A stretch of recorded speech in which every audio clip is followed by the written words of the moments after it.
Welcome friends, आपने इस video के फर्स्ट पार्ट को तो देख ही लिया होगा। अगर नहीं देखा तो ज़रूर देख लें ताकि आपको वीडियो के आने वाले टॉपिक को समझने में आसानी हो, जिसमें हमने एसेट्स एंड लायबिलिटीज़ के बारे में बात की थी। जिन लोगों ने ये वीडियो देखी, आई होप आपको वीडियो पसंद आई होगी। तो आइए आगे चलते हैं। बहुत सारे लोगों के एक ही इनकम सोर्स होते हैं, वो है उनकी सैलरी। जब भी पैसों की बात आती है तो वो रिस्क नहीं लेना चाहते, वो सेफ खेलना चाहते हैं, इसलिए वो सिर्फ सैलरी या फिर जॉब पर ही डिपेंड रहते हैं। अगर बात करें इनकम सोर्स के तो 6 तरह के इनकम सोर्सेज होते हैं। आइए देखते हैं कौन से। फर्स्ट आता है अर्नड इनकम सोर्स। ये वो पैसे होते हैं जो आप अपने दिन भर की मेहनत से कमाते हैं, जैसे कि नौकरी करके या फिर सेल्फ एम्प्लॉयड पर्सन। सेकंड आता है प्रॉफिट इनकम। किसी प्रोडक्ट को बनाने में लगे पैसे से ज़्यादा में बेच कर आने वाली इनकम। थर्ड आता है इंटरेस्ट इनकम। बैंक में सेव करने पर इंटरेस्ट रेट पर मिलने वाली इनकम। फोर्थ आता है रेंटल इनकम। हाउस रेंट पर देना, बिल्डिंग रेंट पर देना या अपार्टमेंट के थ्रू रेंट से आने वाली इनकम। फिफ्थ आता है कैपिटल गेन्स। अपने एसेट्स के वैल्यू से ज़्यादा वैल्यू देता है, और ये तब तक पता नहीं चलता जब तक आपने अपने एसेट्स को बेचा ना हो, जैसे कि स्टॉक्स, बॉन्ड्स।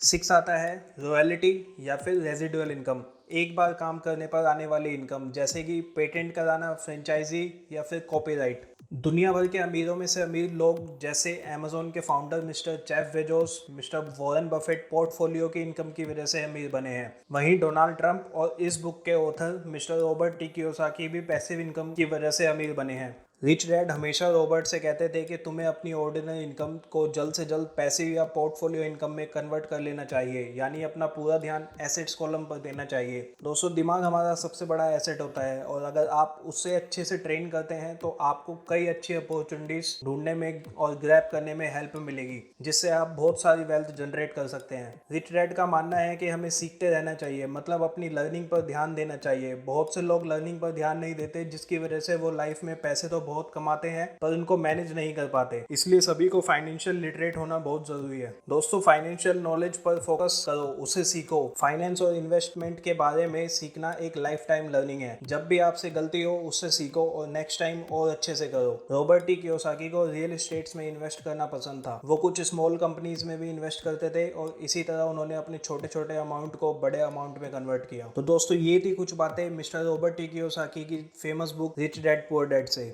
वैसे तो बहुत से तरीके हैं बहुत ही जल्दी अमीर बनने के, पर पोर्टफोलियो और पैसिव इनकम से आपको जल्दी तो नहीं पर 100% सक्सेस मिलेगी। अब आपको लग रहा होगा मेरे पास तो इतनी इन्वेस्टमेंट के लिए पैसे ही नहीं है। तो दोस्तों, आप अपनी जॉब के साथ साथ एक साइड इनकम जनरेट करके अपनी रेट रेस से बाहर आ सकते हैं और एक बहुत सक्सेसफुल लाइफ की तरफ आगे बढ़ सकते हैं। दोस्तों, अगर आप अपने दिन भर के एक्स्ट्रा टाइम, जो कि आप अपनी जॉब से फ्री होकर या जो भी आप काम करते हैं उससे फ्री होकर सोशल मीडिया पर दोस्तों के साथ गपशप करने में और टीवी, नेटफ्लिक्स एटसेट्रा ऐसी चीजों पर ध्यान ना देकर बल्कि अपनी लर्निंग पर ध्यान दे, तो आप भी वो सब कुछ कर सकते हैं जो एक इंसान को सक्सेसफुल बनाती है। दोस्तों, इस कोरोना जैसी महामारी के बीच में आप अपने घर पर ही बैठकर बहुत सी लर्निंग कर सकते हैं। आप बहुत सारे डिजिटल कोर्सेज कर सकते हैं। अगर आप चाहें तो मैंने डिस्क्रिप्शन में ऐसी बहुत सारी वेबसाइट्स के लिंक डाल दिए हैं। अगर आप चाहें तो वहां से जाकर ई लर्निंग कोर्सेज कर सकते हैं, जो कि आपको फ्री में इंटर्नशिप और ई लर्निंग कोर्सेज कराते हैं, या आपको सर्टिफिकेट भी प्रोवाइड कराते हैं कोर्सेज के। तो दोस्तों, ये आपके लिए बहुत काम आ सकती है किसी भी फील्ड में। अगर आप भी अपनी लाइफ में फाइनेंशियल फ्रीडम लाना चाहते हैं और चाहते हैं कि आप पैसे के लिए नहीं बल्कि पैसा आपके लिए काम करे, तो एसेट कॉलम पर ध्यान देना शुरू कर दीजिए और इस बुक की बताई गई सभी बातों को अपनी लाइफ में इंप्लीमेंट कीजिए। तो देखते हैं इस बुक से सीखे गए वो 7 लेसन जो मैंने सीखे। फर्स्ट,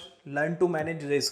रिस्क को मैनेज करना सीखो। किसी चीज़ से डरने के बजाय उसके बारे में जानना सीखो, जिससे आपको कॉन्फिडेंस मिलेगा और आपको रिस्क को कम करने में हेल्प मिलेगी। Second, assets and liabilities. Assets and liabilities के बीच में डिफरेंस जानना बहुत ज़रूरी है। ज़्यादा से ज़्यादा एसेट्स पर इन्वेस्ट करना, जैसे कि स्टॉक्स में इन्वेस्ट करना, बॉन्ड्स में इन्वेस्ट करना, रियल एस्टेट्स में इन्वेस्ट करना। Third, mind your own business. इधर उधर की चीज़ों से हटकर अपनी मोस्ट इंपॉर्टेंट चीज़ों पर फोकस करना, जिससे आप अपनी लाइफ में वो पा सकते हैं जो आप पाना चाहते हैं। Fourth, financial knowledge. Cash flow यानी पैसा कैसे काम करता है सीखना। पैसा कैसे काम करता है ये जानना बहुत ही ज़रूरी है। अगर हमने ये जान लिया तो दुनिया की कोई ताकत आपको अमीर बनने से नहीं रोक सकती। Fifth, work to learn. किसी चीज़ को सीखने के लिए काम करना, अपनी स्किल्स को बढ़ाना, अपने स्किल्स को पहचानना और उन पर फोकस करना। जिस काम में आपको इंटरेस्ट हो वो करना। Sixth, make different source of income. अपने इनकम सोर्स को और ज़्यादा से ज़्यादा बढ़ाना।